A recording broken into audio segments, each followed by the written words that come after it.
3 बेटियों की माँ। मैं एक मामूली औरत हूँ। इतनी मामूली हूँ कि आपकी नज़र भी मुझ पर नहीं पड़ी। लेकिन मैं आपको देख रही हूँ। आप अपनी बीवी के साथ डॉक्टर के यहाँ जा रहे हैं, उसकी कोख में लड़की या लड़का यह जानने के लिए। असल में आप अपनी लड़की की हत्या करना चाहते हैं, कोख में ही। आपको यह ख्याल भी नहीं आ सकता कि जिस सड़क से आप जा रहे हैं उसे मैंने बनाया है। मैंने यहाँ रोड़ियाँ बिछाईं और फिर उन्हें दुर्मट से कूटा था। मेरी छोटी बेटी तब यहाँ किनारे पर उगी झाड़ियों में ऊँघती रहती थी। मेरी 3 बेटियाँ हैं।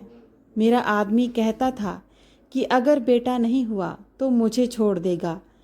उसने कहने के लिए मुझे छोड़ भी दिया, पर अब भी पका पकाया खाने के लिए जब तब आ जाता है। चिकनी चुपड़ी बातें भी करता है। मैं सब समझती हूँ।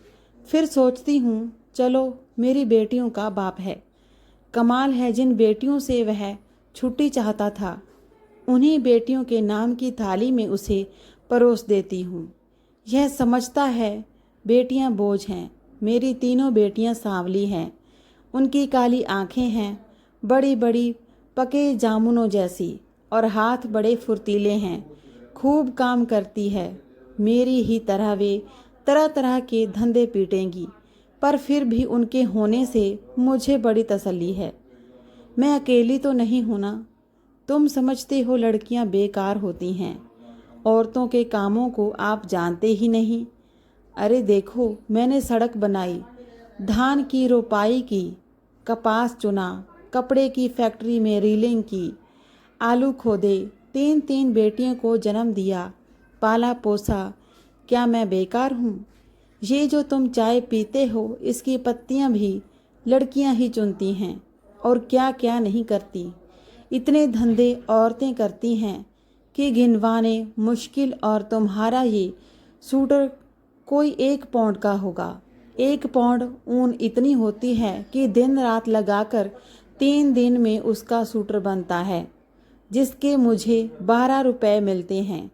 3 बच्चियां छोटी थी तो सोचती थी घर में उनके पास बैठे बैठे बुनाई कर सकती हूँ, लेकिन धंधा बड़े नुकसान का था। फिर ठेकेदार ने मीन मेख निकालनी शुरू की और मुझ पर गलत नज़र डालने लगा, तो मैंने ये धंधा छोड़ दिया। फिर आटे की फैक्ट्री में काम किया। बड़े काम छोड़े और पकड़े। 2-4 मुर्गियों और बकरियों तो खैर पालती ही हूँ। इसी तरह रूखा सूखा चलता है। ये जो तुम्हारी बीवी ने रेशमी साड़ी पहन रखी है, इसके धागे भी औरतें तैयार करती हैं। कीड़े पालती हैं, मुश्किल काम है। जांग में घाव हो जाते हैं। धान की रोपनी में भी पैरों में खारवे हो जाते हैं और कमर झुके झुके टूट जाती है। मुझ पर पैसे होते तो अपनी लड़कियों को पढ़ाती लिखाती, उन्हें मास्टरनी बनाती या डॉक्टरनी। तुम खुद पढ़े लिखे हो, पैसे वाले भी दिखते हो। तुम लड़की का गर्भ क्यों गिरवाना चाहते हो? तुम समझते हो कि तुम्हारी लड़की कोई काम नहीं कर सकती। अरे, आदमी कोई फालतू चीज़ नहीं, 100 काम है उसके करने को। फिर इस तरह सोच समझ कर लड़कियों को मारना तो कुदरत के खिलवाड़ है, कुदरत से खिलवाड़ है। मगर मान लो तुम्हारे घर लड़का हो गया तो तुम क्या सोचते हो वो तुम्हें लड़की से ज़्यादा प्यार करेगा? फिर लड़के बिगड़ते भी बहुत हैं। आजकल उनका ध्यान शरारत, ताश और मारपीट में ज़्यादा हो गया है। मान लो लड़की ही पैदा हो जाए तो क्या?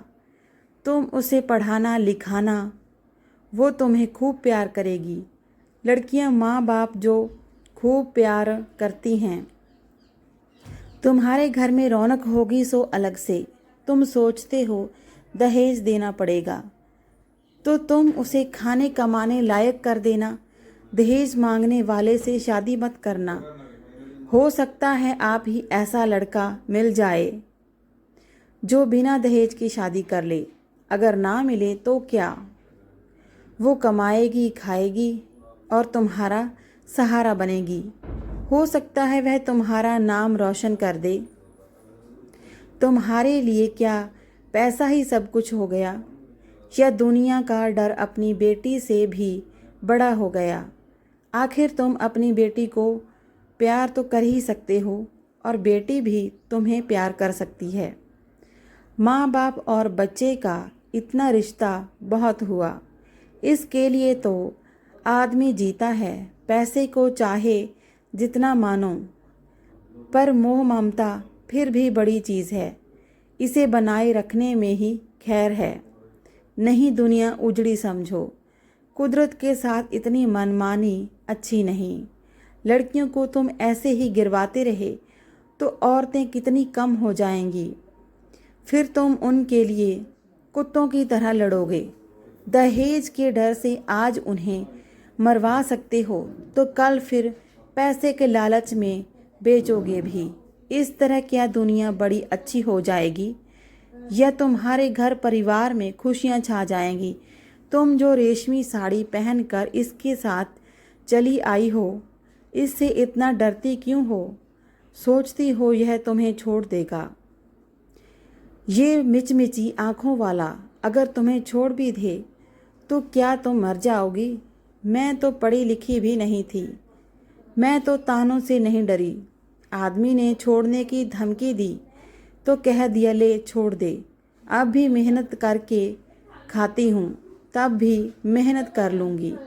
पर वो क्या मुझे छोड़ पाया? हम औरतें बड़ी काम की हैं, हमें ये ऐसे ही थोड़े छोड़ सकते हैं। परिवार की ज़रूरत है तो इन्हें भी है, नहीं तो हाँफते हाँफते मर जाएंगे। कोई पानी देने वाला भी नहीं मिलेगा। मैं तो कहती हूँ बेटी भी पैदा करो, दहेज भी मत दो और डरो भी मत। देखना दुनिया ऐसे ही चलेगी, इससे अच्छी चलेगी। दाब धौंस कुछ कम ही होगी। मेरी बेटी ने कढ़ाई सिलाई सीखी है, वो ना होती तो फिर क्या होता? मैं तो दुनिया में धंधा पीटती मर जाती। अब भी मेहनत करती हूँ, पर मन में खुशी भी है। मेरी 3 लड़कियाँ खूब हुनर वाली हैं, कोयल जैसी आवाज़ है उनकी, सुनने से थकान मिट जाती है। ना करे कोई शादी, अपनी ज़िंदगी भाड़ बनाएगा, और जो शादी करेगा सो भगवान होगा। चलती हूँ ये ठेकेदार आता दिखता है, आँखों से कम सूझने लगा है। ये जो लिबर्टी सिनेमा है ना, इसे गिराना है।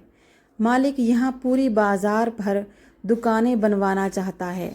यही मलबा ढोने का काम करूँगी। काम तो ठीक है, मैंने बहुत किया है, पर इसके सामने ये डॉक्टर की दुकान है।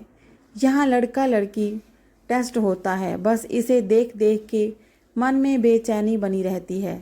घड़ी घड़ी तुम्हारे जैसों की सूरत देखनी पड़ेगी, हत्यारों की। बस कहीं और काम मिला तो ये जगह छोड़ दूँगी। देखूँ तब तक तो यही काम करना पड़ेगा। मैं पढ़ी लिखी होती तो यही सब बातें लिख देती, फिर तो तुम भी मेरी बात किताब में पढ़ लेते। पढ़कर तुम भी कहते करतारी देवी बात तो पते की कहती है। आज की कहानी अच्छी लगी हो तो वीडियो को लाइक और शेयर ज़रूर करें। चैनल को सब्सक्राइब करना ना भूलें। मिलते हैं नई कहानी में। धन्यवाद।